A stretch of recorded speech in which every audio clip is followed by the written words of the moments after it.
Hello दोस्तों, मैं सचिन अरोड़ा एक बार फिर से आप सभी लोगों का स्वागत करता हूं अरोड़ा एजुकेटर के इस ऑफिशियल यूट्यूब प्लेटफॉर्म पे। So I hope you all are doing great. आप सब बहुत बढ़िया होंगे।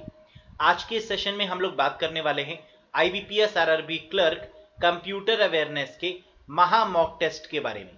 और आज का सेशन रहने वाला है 60 क्वेश्चंस पर बेस्ड। तो आज के क्वेश्चन से आपको ये पता चलेगा कि आप कितने क्वेश्चन सही कर पाते हैं। अगर यहाँ पर आपके मैक्सिमम क्वेश्चन सही हो रहे हैं तो आप एग्जाम में भी बेटर परफॉर्म कर पाएंगे। और एग्जाम से पहले कॉन्फिडेंस आना बहुत जरूरी होता है किसी भी सब्जेक्ट को लेकर, तभी आप उस सब्जेक्ट में बेटर परफॉर्म कर सकते हैं। लेकिन एक चीज ध्यान रखिएगा कि कंप्यूटर के पेपर में आपको 40 के 40 क्वेश्चन से गो थ्रू जरूर होना है। कई बार कैंडिडेट्स कहते हैं कि सर हम सारे क्वेश्चन देख ही नहीं पाए कंप्यूटर के। देखिए, कंप्यूटर एक स्कोरिंग सब्जेक्ट है। जीए अनप्रिडिक्टेबल होती है, लेकिन कंप्यूटर सब्जेक्ट प्रिडिक्टेबल है। यहां पर आप फुल आउट ऑफ फुल भी स्कोर कर सकते हैं अगर आपने अच्छे से पढ़ा हुआ है तो यहां पर अगर हम बात करें कि अगर आपको लग रहा है, क्योंकि कंप्यूटर सब्जेक्ट एक ऐसा सब्जेक्ट है जिसमें कैंडिडेट फेल तक हो जाते हैं। हमारी कोशिश यहां पर यह है कि कैंडिडेट सबसे ज्यादा मार्क्स अगर किसी भी सब्जेक्ट में लाए तो वो आपका कंप्यूटर ही हो। तो फेल नहीं, पास नहीं, मैक्सिमम मार्क्स लाने का ये प्रयास यहां पर हो रहा है। और आई थिंक कि आप लोग भी कंपटीशन में यही चाहेंगे कि अगर जीए में कुछ कम मार्क्स आए या रीजनिंग और मैथ्स में अगर कुछ कम मार्क्स आप ला पाए तो कंप्यूटर में आप इसको कवर कर पाए।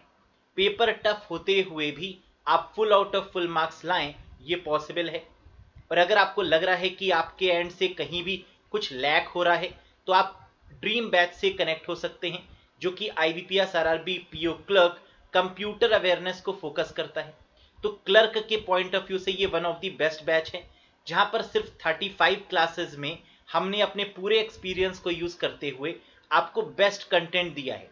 और ये गारंटी भी ली है कि इसके बाहर कंप्यूटर का कोई भी क्वेश्चन देखने को नहीं मिलेगा, चाहे कितना भी लेवल टफ क्यों ना हो। इसका मतलब full out of full marks computer में आएंगे, ये इंश्योरेंस है। साथ ही साथ हम आपको यह भी बता दें कि एक क्वेश्चन आता है कैंडिडेट के मन में कि सर इतने कम दिन में क्या ये 35 क्लासेस जो कि 40 आवर्स की हैं इनको कंप्लीट कर पाना पॉसिबल है। तो इसका बेस्ट सोल्यूशन होता है कि आप कंप्यूटर को कम से कम 3 से 4 दिन दीजिए कंप्लीट। और इन 3 से 4 दिनों में आपको क्या करना है, सिर्फ कंप्यूटर पढ़नी है और कोई भी सब्जेक्ट आप मत देखिए।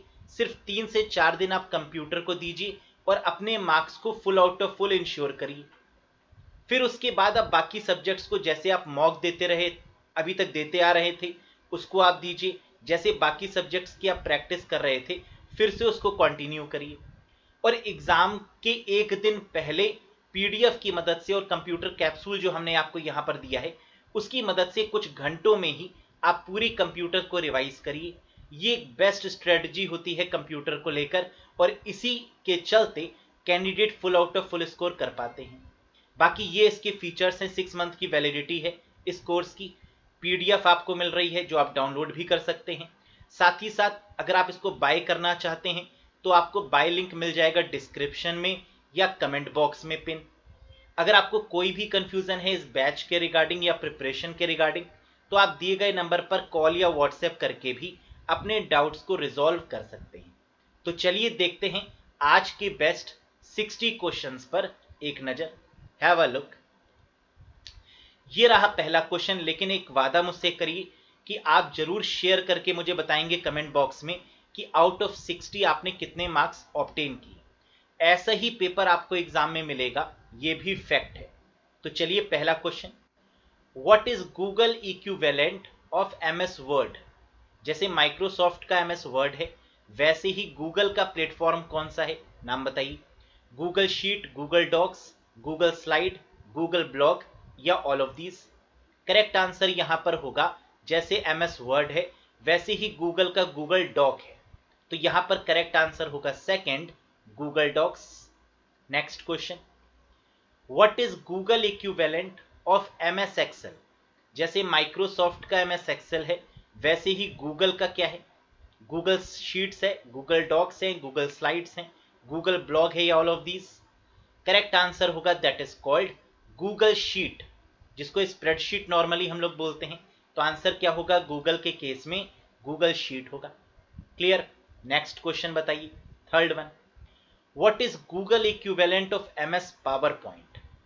जैसे कि माइक्रोसॉफ्ट ऑफिस का एमएस पावर पॉइंट है जो कि एक प्रेजेंटेशन सॉफ्टवेयर है, आप जानते हैं, वैसे ही गूगल के केस में जो प्रेजेंटेशन सॉफ्टवेयर है या पावर पॉइंट का जो ऑल्टरनेटिव है वो क्या है? बिल्कुल सही, और यहां पर आंसर आपका बनेगा गूगल स्लाइड्स, यानी third one is the valid one. तो इन तीन क्वेश्चन में से एक क्वेश्चन जरूर देखने को मिलता है। तो यहां से हमने क्या सीखा कि गूगल के केस में गूगल शीट एमएस वर्ड का alternate, Google sheet MS Excel का alternate, Google docs MS Word का अल्टरनेट, और Google slides MS PowerPoint का अल्टरनेट। यहां तक समझ में आया? अब नेक्स्ट क्वेश्चन पर बढ़ते हैं और देखते हैं क्या है। फोर्थ क्वेश्चन ये रहा। देखिए, क्लर्क को एप्पल से भी बहुत प्यार है और यहां से भी क्वेश्चन जरूर देखने को मिलते हैं। तो what is Apple equivalent of MS word? अभी तक आपने गूगल का बताया, अब एप्पल के रिस्पेक्ट में भी बताइए कि एमएस वर्ड का जो ऑल्टरनेटिव है एप्पल के केस में वो क्या है? तो दैट इज कॉल्ड पेजेस। क्या आंसर होगा? पेजेस यहां पर करेक्ट आंसर होगा। Next question, what is Apple equivalent of MS Excel? जैसे माइक्रोसॉफ्ट का एक्सेल है वैसे ही एप्पल का प्लेटफॉर्म क्या है? बिल्कुल सही, this is called as numbers.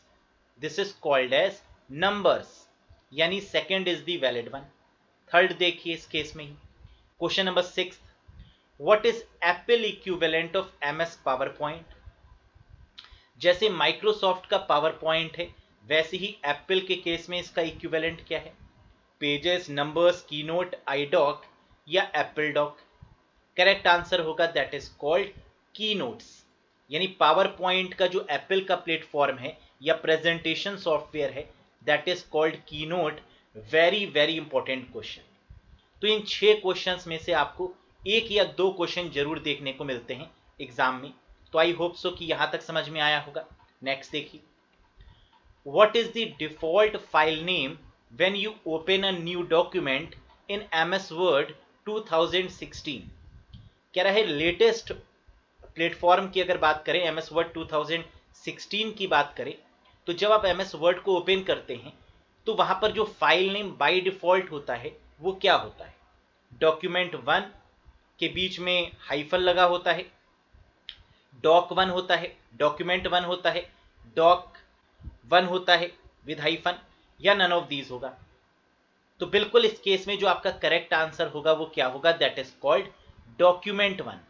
ये आपका बाय डिफॉल्ट फाइल नेम होता है, और अगर आप कोई फाइल नेम रखते हैं, चेंज करते हैं, तो वो हो जाता है। अब मेरा एक क्वेश्चन यहां से आपसे एक और रहेगा कि फाइल नेम को चेंज करने की फंक्शन की क्या है?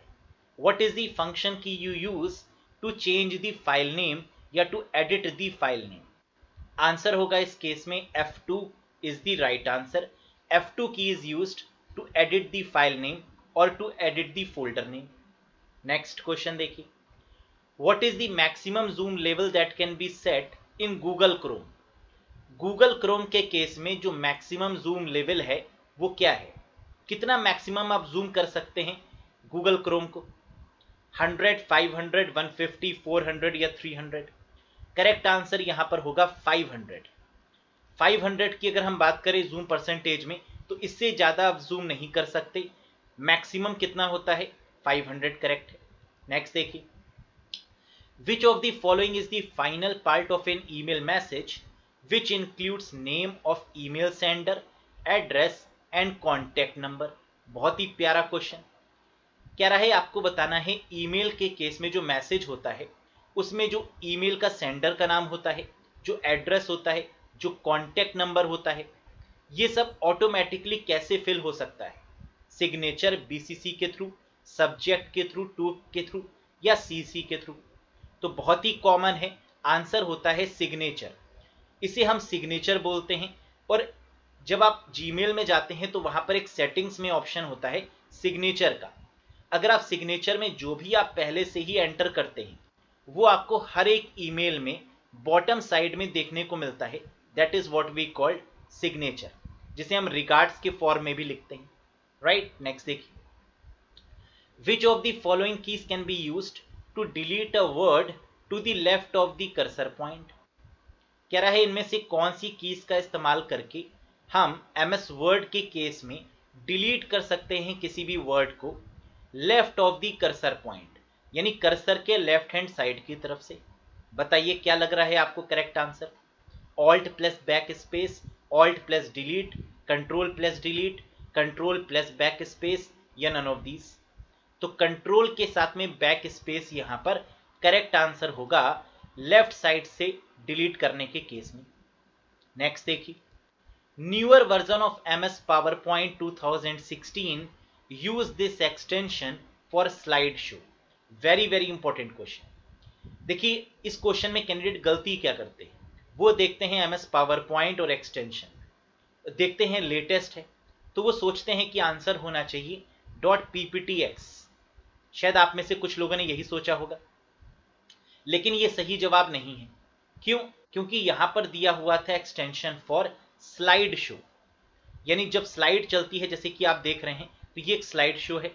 इस केस में जो पावर पॉइंट का एक्सटेंशन होगा वो क्या होगा? स्लाइड शो का मतलब होता है एस और लेटेस्ट का मतलब होता है एक्स, तो आंसर यहां पर बनेगा थर्ड वन, PPSX। कुछ समझ में आया? अगर यहां पर ये दिया होता कि पावर पॉइंट की फाइल का एक्सटेंशन क्या होता है तो आप बोलते .pptx लेटेस्ट के केस में, ओल्ड के केस में .ppt। लेकिन स्लाइड शो की बात यहां पर हो रही है तो स्लाइड शो के लिए .pps और साथ में लेटेस्ट है इसलिए x। नेक्स्ट देखिए, personal computer is which type of computer. कह रहा है जो पीसी होता है, यानी प्रियंका चोपड़ा नहीं, पर्सनल कंप्यूटर, इसकी अगर हम बात करें तो ये किस तरीके का कंप्यूटर है? हमारा और आपका कंप्यूटर जो लैपटॉप है ये पर्सनल कंप्यूटर की कैटेगरी में ही आते हैं। और ये कौन सी कैटेगरी के कंप्यूटर हैं? Mini, micro, main frame, super या हाइब्रिड? बिल्कुल सही करेक्ट आंसर होगा these are called as micro computer. तो वो कंप्यूटर्स जिनमें माइक्रो प्रोसेसर का यूज होता है उन्हें हम माइक्रो कंप्यूटर्स बोलते हैं। तो आप जानते हैं कि हमारे और आपके कंप्यूटर्स में या लैपटॉप्स में माइक्रो प्रोसेसर का यूज होता है, that's why these are called as micro computers. Mini computers वो कंप्यूटर्स होते हैं जो सर्वर की कैटेगरी में आते हैं। तो अगर कहीं पर भी क्वेश्चन में सर्वर दिया हुआ हो तो इसका मतलब कि आंसर क्या होगा? मिनी कंप्यूटर होगा। मेन फ्रेम कंप्यूटर का इस्तेमाल डेटाबेस के लिए किया जाता है। तो कभी भी क्वेश्चन में दिया हो ऐसा कौन सा कंप्यूटर है जो डेटाबेस मैनेज करने के लिए यूज होता है, तो आंसर हो जाएगा मेन फ्रेम।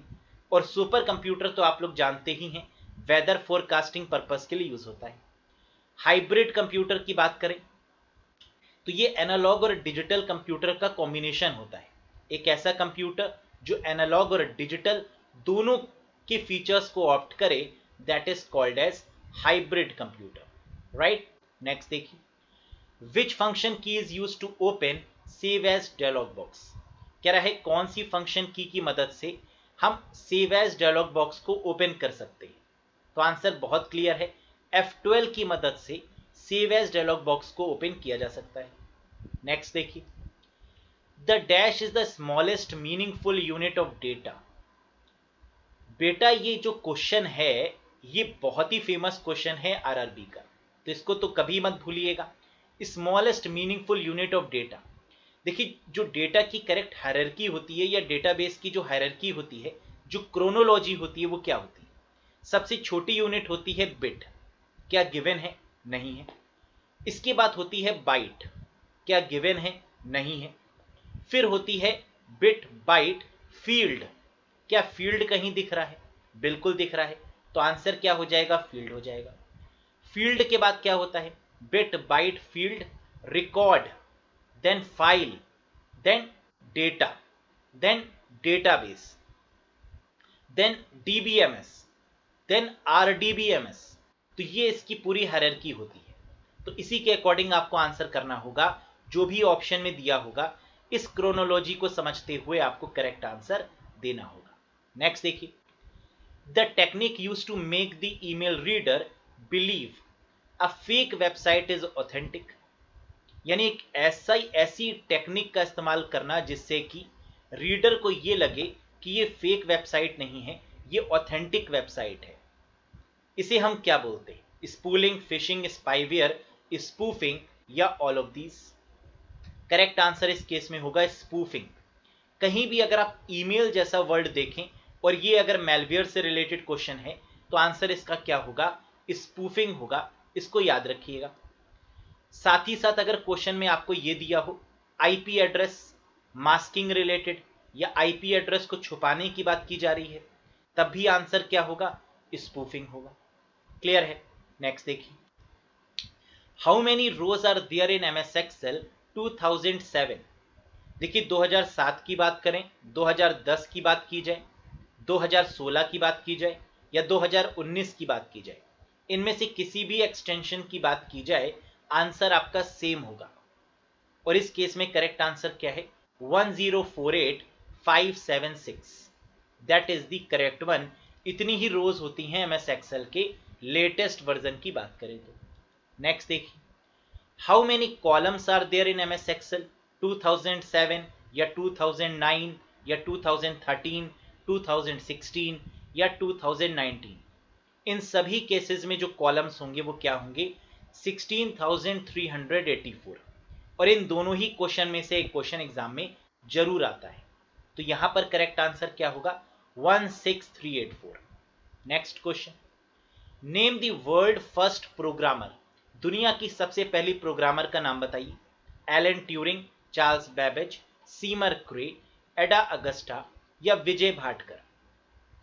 करेक्ट आंसर बहुत क्लियर है, एडा अगस्टा यहां पर आपका करेक्ट आंसर बनेगा, दुनिया की पहली प्रोग्रामर। नेक्स्ट देखिए, which RAM is used in modern computers या लैपटॉप? आपके कंप्यूटर या आपके लैपटॉप, हमारे कंप्यूटर या हमारे लैपटॉप्स में कौन सी रैम लगी होती है, उसका नाम बताइए। Static, dynamic, cache RAM, 1 and 2 both या all of these?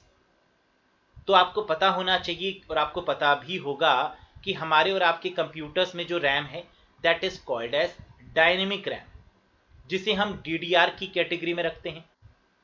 Double data rate जिसकी फुल फॉर्म है DDR1, DDR2, DDR3। तो ये जो आपकी रैम्स हैं that is called as dynamic RAM. जबकि स्टैटिक रैम आपकी कैश मेमोरी के कॉन्सेप्ट में यूज होती है।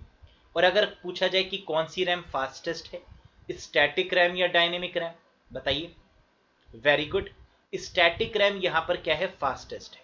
तो आंसर क्या होगा? Static RAM is fastest in comparison to dynamic RAM. Next, in which storage device flash memory is used? देखिए फ्लैश मेमोरी को कई सारे नाम से जाना जाता है, जैसे पेन ड्राइव को भी हम फ्लैश मेमोरी कहते हैं। और ये क्वेश्चन भी एग्जाम में पूछा जाता है कि पेन ड्राइव को किस नाम से जानते हैं, तो आंसर होता है फ्लैश ड्राइव या फ्लैश मेमोरी। तो क्वेश्चन यहाँ पर पूछ रहा था कि इनमें से, इन स्टोरेज डिवाइसेस में से फ्लैश मेमोरी का जो कॉन्सेप्ट है वो किसके लिए यूज होता है? BIOS chip, memory card, SSD, pen drive या ऑल ऑफ दीज? आंसर होगा ऑल ऑफ दीज। एसएसडी के केस में, पेन ड्राइव के केस में, मेमोरी कार्ड के केस में, बायोस चिप के केस में, इन सभी के केस में फ्लैश मेमोरी का यूज होता है। नेक्स्ट, व्हाट्सएप यूजेस विच प्रोग्रामिंग लैंग्वेज मोस्टली? कह रहा है व्हाट्सएप जो है इसमें कौन सी प्रोग्रामिंग लैंग्वेज का यूज हुआ है। व्हाट्सएप क्योंकि फेसबुक ने खरीद लिया है, तो फेसबुक की जो मोस्ट फेमस प्रोग्रामिंग लैंग्वेज है वो है इरलैंग। तो व्हाट्सएप पूछें या फेसबुक पूछें, इन दोनों ही केसेस में आपका आंसर क्या होगा? इरलैंग होगा। Is that clear to everyone? Great.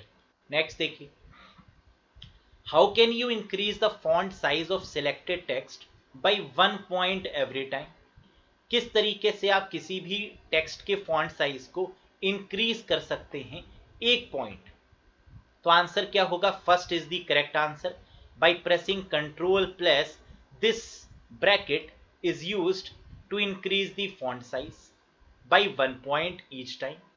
Next देखिए, what is the maximum font size you can apply for any character? कह रहा है किसी भी कैरेक्टर का जो मैक्सिमम फॉन्ट साइज हो सकता है वो क्या हो सकता है? तो आपको पता होना चाहिए कि 1638, इससे ज्यादा किसी भी कैरेक्टर को फॉन्ट साइज देना अलाउड नहीं है।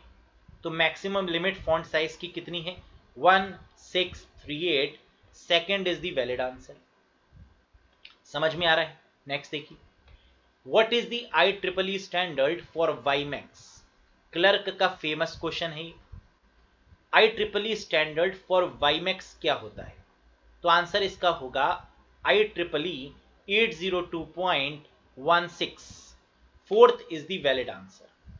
देखिए 802.3 ईथरनेट के लिए यूज होता है, 802.4 ये यूज होता है टोकन बस के लिए, 802.5 टोकन रिंग के लिए यूज होता है, 0.16 वाईमैक्स के लिए यूज होता है। वाईमैक्स की फुल फॉर्म होती है world wide interoperability for microwave access. और 802.15 किसके लिए यूज होता है बताइए? Very good, personal area network के लिए 802.15 का यूज होता है। क्लियर? नेक्स्ट देखिए, by default your documents print in dash mode.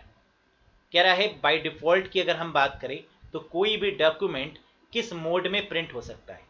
तो दो ही मोड होते हैं आपके, एक तो पोर्ट्रेट और एक लैंडस्केप। इनको हम क्या बोलते हैं? These are called as page orientation. तो दो तरीके की पेज ओरिएंटेशन होती है, पोर्ट्रेट और लैंडस्केप। बाय डिफॉल्ट कौन सी होती है? तो आंसर है portrait is the by default one.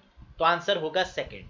Next, modifier की इन अ जनरल कीबोर्ड आर। कह रहा है कीबोर्ड में कौन कौन सी कीज मॉडिफायर की कैटेगरी में आती हैं? तो तीन कीज होती हैं आपकी मॉडिफायर कीज। कौन कौन सी? कंट्रोल, ऑल्ट और शिफ्ट। इन तीनों को हम मॉडिफायर कीज की कैटेगरी में रखते हैं। तो आंसर यहां पर क्या होगा? Fourth is the valid one. All of these is the correct answer. Next देखिए, the network layer concerns with. कह रहा है जो नेटवर्क लेयर है ये किससे कंसर्न में है? बिट, फ्रेम्स, पैकेट्स, डेटा या नन ऑफ दीज? तो नेटवर्क लेयर में जो डेटा ट्रेवल करता है वो किस फॉर्म में होता है? तो अगर हम बात करें फिजिकल लेयर में तो ये बिट्स के फॉर्म में होगा, डेटा लिंक लेयर में फ्रेम्स के फॉर्म में होगा, और नेटवर्क लेयर में ये किस फॉर्म में होगा guys? Just a minute.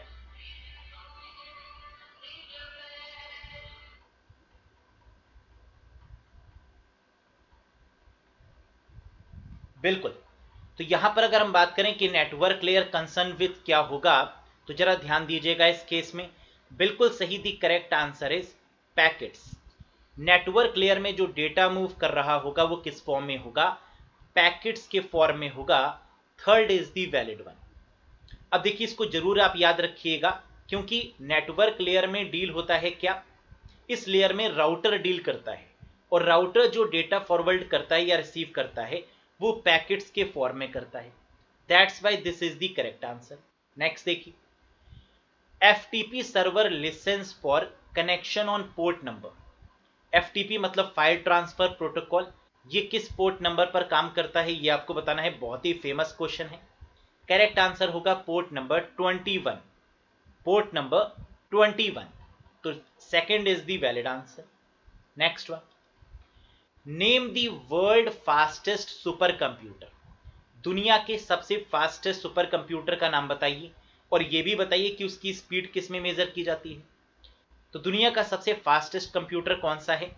Super computer कौन सा है? इनफैक्ट फिजुत्सु फुजाकू, IBM समिट, IBM निविडिया मेलानॉक्स सीरा, सनवे टेहुलाइट या टिहानी 2?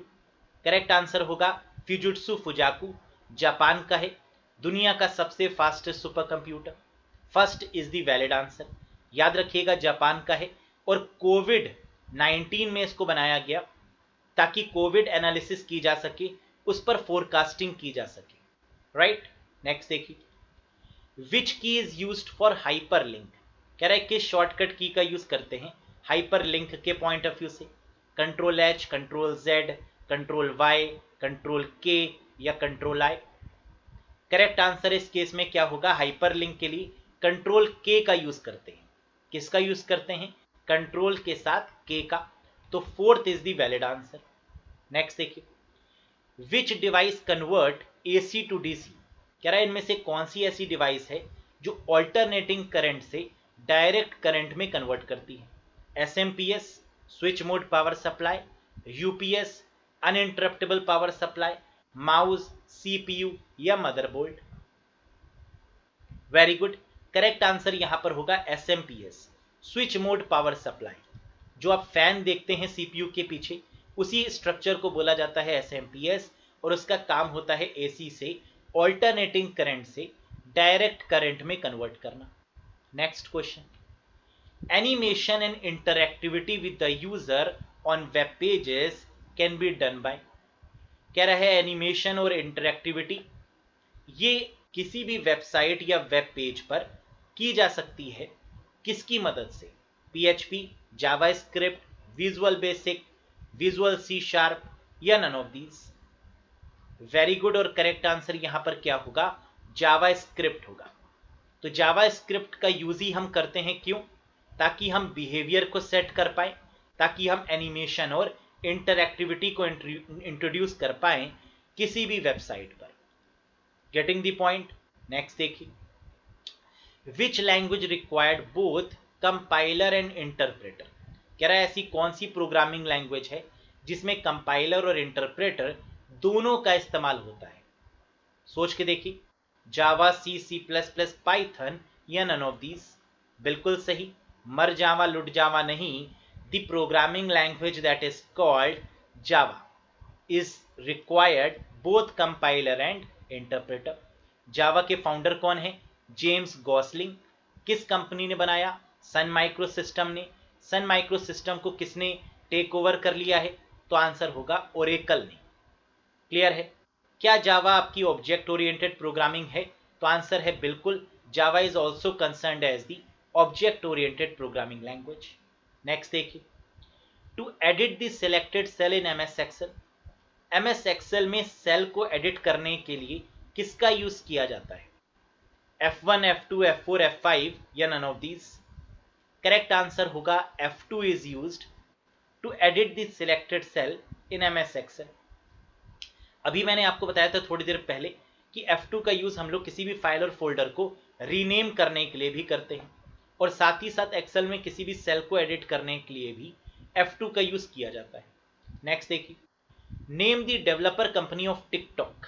नाम तो जरूर सुना होगा, बहुत लगन से कुछ लोगों ने इसको खेला भी होगा, है ना। टिकटॉक पे वीडियोस भी बनाई होंगी, तो बड़ा ही फेमस रहा है टिकटॉक, है ना। लेकिन जैसे ही इंडिया ने डिजिटल स्ट्राइक करी चाइना पर, तो टिकटॉक को करना पड़ा बाय बाय।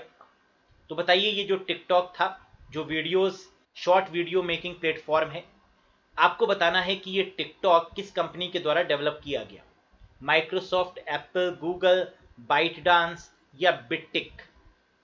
करेक्ट आंसर यहां पर होगा दैट इज बाइट डांस।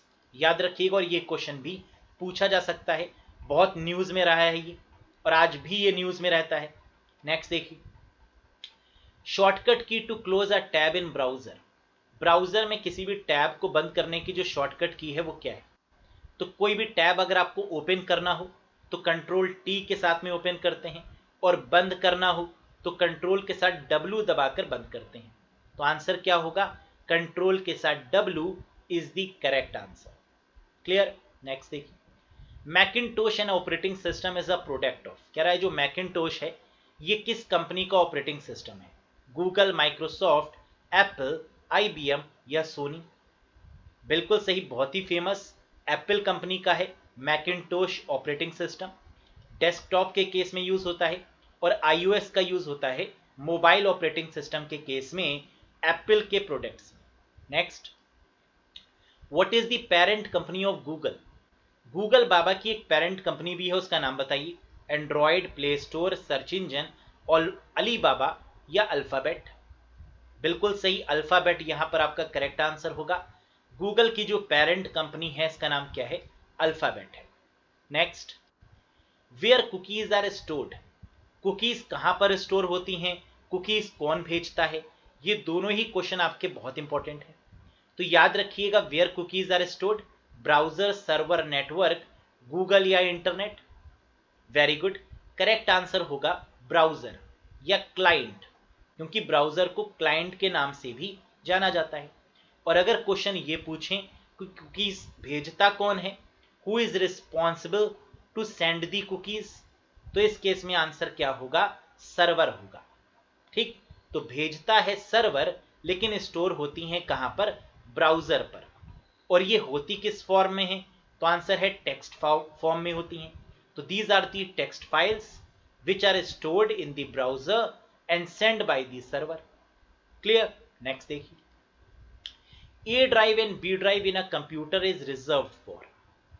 आप लोग ने देखा होगा कि नॉर्मली जो कंप्यूटर इस समय है उसकी शुरुआत सी ड्राइव से होती है। तो क्वेश्चन ये उठता है कि ए ड्राइव और बी ड्राइव से क्यों नहीं होती, क्या इनको श्राप मिला हुआ था कि कंप्यूटर सिर्फ सी ड्राइव से ही ओपन होगा? बिल्कुल नहीं।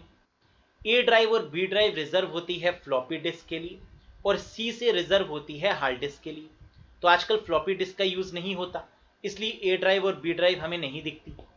तो जिस समय फ्लॉपी डिस्क का यूज होता था उस समय ए लेबल और बी लेबल यानी ए ड्राइव और बी ड्राइव के नाम से ड्राइव थी, तो that is for the floppy disk. Next, what is another name of LAN card? Local area network का जो दूसरा नाम है, लैन कार्ड का जो दूसरा नाम है वो क्या है? HDMI, ethernet card, internet card, micro card या पावर कार्ड? करेक्ट आंसर होगा this is called ethernet card. LAN card बोलें या ईथरनेट बोलें, बात एक ही है। Next, what command is use to permanently remove a database table? किस कमांड का यूज करके हम परमानेंट तरीके से डेटाबेस के टेबल को उड़ा सकते हैं, मतलब रिमूव कर सकते हैं? ड्रॉप, रिमूव, डिलीट, कट या none of these? Correct answer यहां पर होगा ड्रॉप कमांड का यूज करके परमानेंट तरीके से रिमूव किया जा सकता है डेटाबेस टेबल को। Next one, method use to protect privacy and security on the internet. यानी आपको बताना है कि इंटरनेट के ऊपर प्राइवेसी और सिक्योरिटी मेंटेन करने के लिए किसका यूज किया जाता है? Cyber lock, IT act 2000, password का, क्रिप्टोग्राफी का या क्रेडेंशियल्स का? करेक्ट आंसर, प्राइवेसी और सिक्योरिटी दोनों की बात हो रही है, तो आंसर होगा क्रिप्टोग्राफी। इनक्रिप्शन और डिक्रिप्शन टेक्नोलॉजी का यूज करते हैं जिसे बोला जाता है क्या? Cryptography is the correct one. तो याद रखिएगा, कभी भी क्वेश्चन में प्राइवेसी और सिक्योरिटी दोनों टर्म्स मिले तो आंसर क्या होगा? क्रिप्टोग्राफी होगा। Very very important one. Next देखिए, object oriented programming language OOPS is invented by. इसके पीछे कौन है, इसके पापा कौन है ऊप्स के? बेसिकली नाम बताइए। डेनिस रिट्ची, एलन के, जेम्स गॉसलिंग, बजारने स्ट्रॉस्ट्रप या रेसमस लेरडॉर्फ? करेक्ट आंसर आप जानते होंगे, दैट इज एलन के। तो ऑब्जेक्ट ओरिएंटेड प्रोग्रामिंग जिसमें C++ एक सेमी ऑब्जेक्ट ओरिएंटेड है। प्योर ऑब्जेक्ट ओरिएंटेड के केस में आपके किसको काउंट किया जाता है? प्योर ऑब्जेक्ट ओरिएंटेड के केस में स्मॉल टॉक को काउंट किया जाता है। याद रखिएगा, स्मॉल टॉक। पहली ऑब्जेक्ट ओरिएंटेड कौन सी है? सैम्यूला है। तो ये जो ऑब्जेक्ट ओरिएंटेड प्रोग्रामिंग का जो कॉन्सेप्ट है जिसमें ऑब्जेक्ट का यूज होता है, क्लासेस का यूज होता है, इनहेरिटेंस का यूज होता है, पॉलीमॉर्फिज्म का यूज होता है, इनकैप्सुलेशन का यूज होता है, डेटा बाइंडिंग का यूज होता है, तो इसके जो पापा हैं, जो फाउंडर हैं, जो इन्वेंटर हैं, वो है एलन के। डेनिस रिट्ची सी प्रोग्रामिंग के फाउंडर हैं। जेम्स गॉसलिंग जावा के फाउंडर हैं। बजारने स्ट्रॉस्ट्रप C++ के फाउंडर हैं। और रेसमस लेरडॉर्फ PHP के फाउंडर हैं। PHP मतलब हाइपर टेक्स्ट प्री प्रोसेसर, इसके फाउंडर हैं रेसमस लेरडॉर्फ। नेक्स्ट देखिए, which is pure object oriented programming language. अभी मैंने आपको बता दिया कि ऐसी कौन सी ऑब्जेक्ट ओरिएंटेड है जो प्योर है, pure object oriented. Java, C, Python, Smalltalk या सैम्यूला? तो बिल्कुल करेक्ट आंसर होगा Smalltalk is considered as the pure object oriented programming language. Next one, shortcut key for find and replace dialog box is. क्या रहा है shortcut की, बताइए, find और रिप्लेस करने की। तो फाइंड और रिप्लेस करने की शॉर्टकट की बेहद आसान है। कंट्रोल के साथ H करिए, फाइंड एंड रिप्लेस का बॉक्स ओपन हो जाएगा। और यहीं पर गो टू बॉक्स भी ओपन होता है। तो याद रखिएगा कि कंट्रोल जी दबाएंगे तब भी आपका गो टू बॉक्स ओपन होगा, और फाइंड एंड रिप्लेस करेंगे यानी कंट्रोल एच दबाएंगे तो फाइंड एंड रिप्लेस के साथ में एक टैब होगा जो कि गो टू का होगा। तो यानी दोनों आंसर आपके करेक्ट होंगे। गो टू के केस में कंट्रोल जी और कंट्रोल एच, और फाइंड और रिप्लेस के केस में भी आंसर कौन सा करेक्ट है? Control H. नेक्स्ट देखिए, which is not the function of operating system. इनमें से ऑपरेटिंग सिस्टम का फंक्शन कौन सा नहीं है? Virus protection, application management, disc management, software management, या नन ऑफ दीज। तो बिल्कुल ऑपरेटिंग सिस्टम कभी भी वायरस प्रोटेक्शन प्रोवाइड नहीं करता है। उसके लिए तो आपको एंटीवायरस का यूज करना होगा, या माइक्रोसॉफ्ट के केस में बिट डिफेंडर का यूज करना होगा, राइट। लेकिन वायरस प्रोटेक्शन का काम ऑपरेटिंग सिस्टम का नहीं है। नेक्स्ट देखिए, what refers to the international telephone system that uses copper wire to carry analog voice data. देखिए क्वेश्चन नंबर 47 और 48 ये दोनों ही IBPS RRB क्लर्क के फेमस क्वेश्चन है। तो याद रखिएगा, कभी भी इंटरनेशनल टेलीफोन सिस्टम की बात हो, कॉपर वायर की बात हो और कैरी करने की बात हो एनालॉग वॉइस डेटा को, तो ये इसके लिए जो टर्म यूज होता है, जो टेक्नोलॉजी यूज होती है, वो है PSTN, public switch telephone network. तो यहां पर करेक्ट आंसर क्या होगा? PSTN होगा, पब्लिक स्विच टेलीफोन नेटवर्क होगा। क्लियर है? 48 भी देख लीजिए, ये भी बहुत इंपॉर्टेंट है। It is a circuit switch telephone network. Circuit switching का यूज हो रहा है, एक टेलीफोन नेटवर्क है that transmit both data and voice, जो डेटा और वॉइस दोनों को ट्रांसमिट कर सकता है ओवर अ डिजिटल लाइन, एक डिजिटल लाइन के ऊपर। तो इसका मतलब दो चीजों का यूज हो रहा है, डेटा और वॉइस, इसको इंटीग्रेट करके भेज रहा होगा। तो इसका मतलब कोई ऐसा आंसर होगा जिसमें इंटीग्रेशन का यूज होगा। तो बताइए आंसर क्या होगा? बिल्कुल सही, ISDN is the correct answer. Integrated services digital network that is called ISDN, जिसका यूज किया जाता है किसी भी डिजिटल लाइन में डेटा और वॉइस को सेंड करने के लिए, इंटीग्रेट करके, मींस सम अप करके, राइट। नेक्स्ट देखिए, name the pages which are non indexed and involved in illegal nicks. कह रहा है उन पेजेस का नाम बताइए जो कि नॉन इंडेक्स यानी गूगल पे ढूंढने से भी आपको नहीं मिलेंगे। नॉन इंडेक्सिंग का मतलब होता है कि उनकी इंडेक्सिंग ही नहीं की जाती है किसी भी ब्राउजर पर, किसी भी सर्च इंजन में। एंड इन्वॉल्व्ड इन इलीगल निक्स यानी वो इलीगल के पार्ट से बहुत फेमस है। जैसे ड्रग सप्लाई करना हो तो इसके थ्रू किया जा सकता है, कोई बिटकॉइन ऑपरेशन करना हो तो इसके थ्रू किया जा सकता है, कोई स्मगलिंग करनी है तो इसके थ्रू किया जा सकता है। तो जितने भी नेगेटिव काम होते हैं वो सब इसके थ्रू किया जाता है। इसे क्या बोलते हैं? Steel web, black web, bad web, deep web या डार्क वेब। करेक्ट आंसर होगा that is called dark web. तो जितने भी इलीगल काम हैं उसके लिए क्या बना है? डार्क वेब बना है। तो मोस्टली जो हम लोग यूज करते हैं इंटरनेट पर वो 4% ही होता है, बाकी 96% आपका क्या है? That is called dark web. Clear है? नेक्स्ट देखिए, देखिए डीप वेब और डार्क वेब में एक छोटा सा डिफरेंस है। जब हम डीप वेब का यूज करते हैं तो इसका मतलब कि हम हाईली प्रोटेक्शन का यूज कर रहे हैं किसी भी डेटा को सेंड करने के लिए। जैसे गवर्नमेंट के जो ऑफिशियली डेटा होता है वो हम डीप वेब की मदद से भेजते हैं ताकि कोई भी हैकर उस डेटा को ना ढूंढ पाए। तो ये भी एक तरीके का क्या है? एक ऐसा जरिया है जहां तक कोई ना पहुंच पाए। लेकिन जब डीप वेब में कोई निगेटिव काम होने लगता है तो उसी को हम कह देते हैं क्या? Dark web. समझ में आया? Very good. नेक्स्ट देखते हैं, this IP address belong to which class.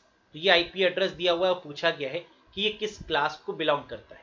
137.20.20.10 तो आपको पता होना चाहिए ये क्लास B को बिलोंग करता है। क्यों? क्योंकि क्लास B की जो रेंज होती है वो 128 से 191 के बीच में होती है, और जो पहला ऑक्टेट है 137 ये किस रेंज में लाई कर रहा है? 128 से 191 के बीच में। तो आंसर क्या होगा? Class B। Next, it can manage the whole printing process. ये पूरे प्रिंटिंग प्रोसेस को मैनेज करके चल रहा है इसे क्या बोलते हैं? तो very easy, this is called as spooling. देखिए स्पूलिंग करता क्या है, जैसे अगर कई सारे फ्रेंड्स ने एक साथ प्रिंट आउट दिया एक कैफे में बैठकर, तो किसका प्रिंट पहले निकाले किसका प्रिंट बाद में निकाले, ये प्रिंटर डिसाइड करता है। क्योंकि प्रिंटर है एक और प्रिंट देने वाले हैं बहुत सारे लोग, और एक ही समय पर अगर ये प्रिंट देंगे तो किसका प्रिंट वो कैसे मैनेज करेगा, ये काम होता है प्रिंटर में स्पूलिंग का। नेक्स्ट देखिए, the input device that is closely related to touch screen is, कह रहा है उस इनपुट डिवाइस का नाम बताइए जो कि टच स्क्रीन से रिलेटेड है। Pen tab, light pen, marker, projector या कीबोर्ड। करेक्ट आंसर यहां पर होगा लाइट पेन। तो टच स्क्रीन से रिलेटेड जो इनपुट डिवाइस है वो है लाइट पेन। एक चीज याद रखिएगा, एग्जाम में क्वेश्चन आता है कि टच स्क्रीन कैसी डिवाइस है, इनपुट है, आउटपुट है, बोथ ऑफ दीज है, नन ऑफ दीज है, इस तरीके से एक क्वेश्चन देखने को मिलता है। तो याद रखिएगा कि टच स्क्रीन आपकी इनपुट और आउटपुट दोनों हैं, तो बोथ ऑफ दीज यहां पर आपका करेक्ट आंसर होगा।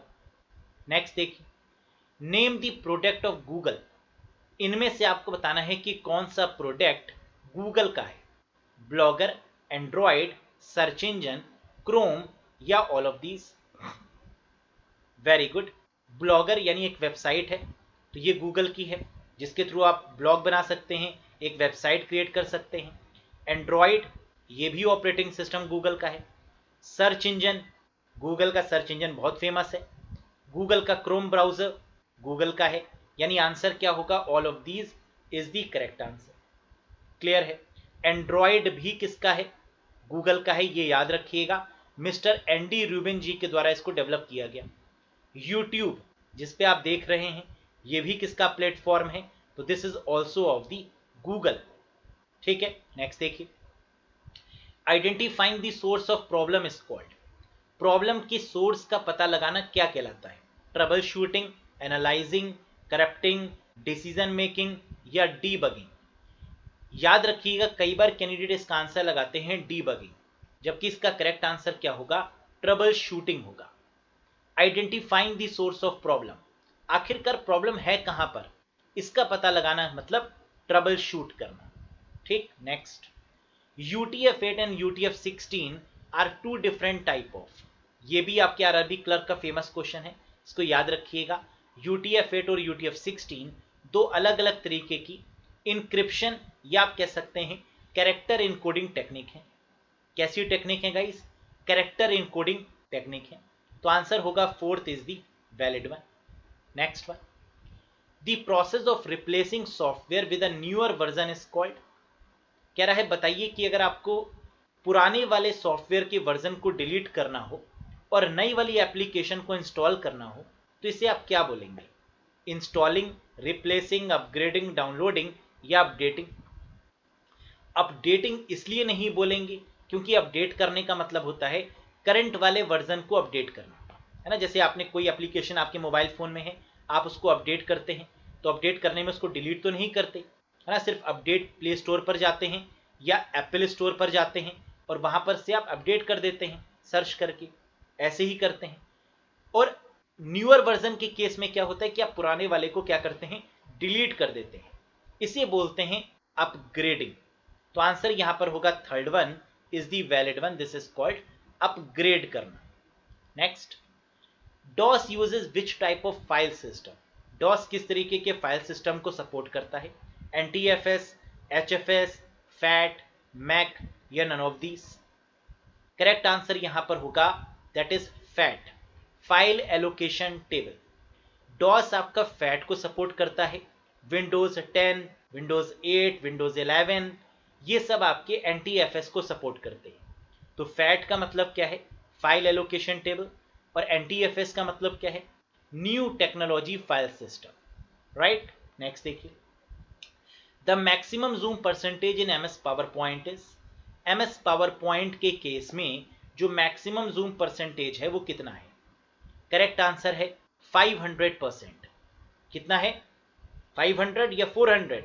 सोच लीजिए एक बार। बिल्कुल सही, आपको यही चीज याद रखनी है कि MS वर्ड के केस में 500 है और बाकी सभी प्लेटफॉर्म के केस में 400 है। तो आंसर क्या होगा 400 इज द करेक्ट वन। यही गलती एग्जाम में होती है मैक्सिमम जूम परसेंटेज के केस में। अभी हमने स्टार्टिंग में आपको बताया था कि गूगल क्रोम का जो मैक्सिमम जूम परसेंटेज है वो 500 है, एमएस वर्ड का जो मैक्सिमम जूम परसेंटेज है वो भी 500 है, लेकिन एक्सेल और पावर पॉइंट की अगर बात करें तो आंसर क्या होगा 400 is the valid one. Clear? By default जो जूम परसेंटेज है वो 100 होता है सभी प्लेटफॉर्म्स के केस में, और मिनिमम जो जूम परसेंटेज है वो 10 होता है। कितना होता है? 10 होता है सभी प्लेटफॉर्म्स के केस में। राइट? नेक्स्ट देखिए, who translate and execute program at run time line by line.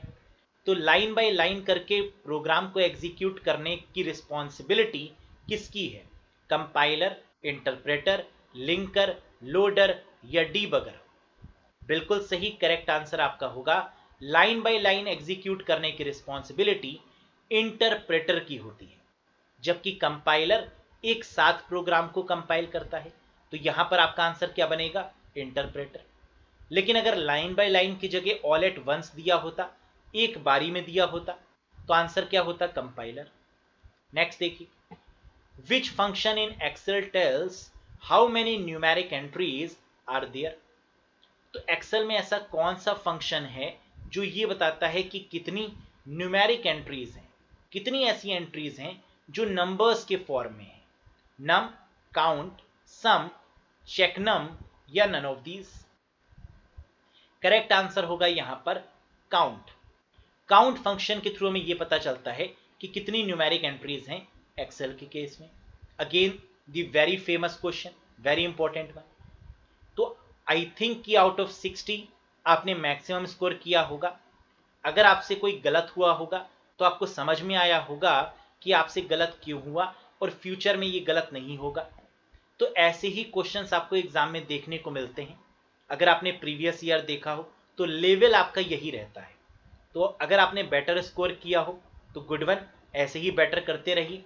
और अगर आपने बेटर स्कोर नहीं किया हुआ है और आपको लगता है कि कॉन्फिडेंस में कहीं कमी है, तो आप बिल्कुल ड्रीम बैच से कनेक्ट हो सकते हैं, जहां पर हर एक कॉन्सेप्ट को बहुत अच्छे से 35 क्लासेस में एक्सप्लेन किया गया है। तो एक बार वेब सीरीज के फॉर्म में जरूर इन सेशंस को देख कर जाइएगा, ताकि एक भी नंबर आपसे छूटे नहीं और एक भी नंबर आपसे गलत ना हो। बाकी सेशन अगर पसंद आया हो तो लाइक करिएगा, सभी फ्रेंड्स के साथ में शेयर करिएगा और साथ ही साथ चैनल को सब्सक्राइब भी जरूर करिएगा। Thank you very much guys, बहुत जल्द मिलेंगे एक नए वीडियो के साथ। Till then bye bye and take care. Thank you very much.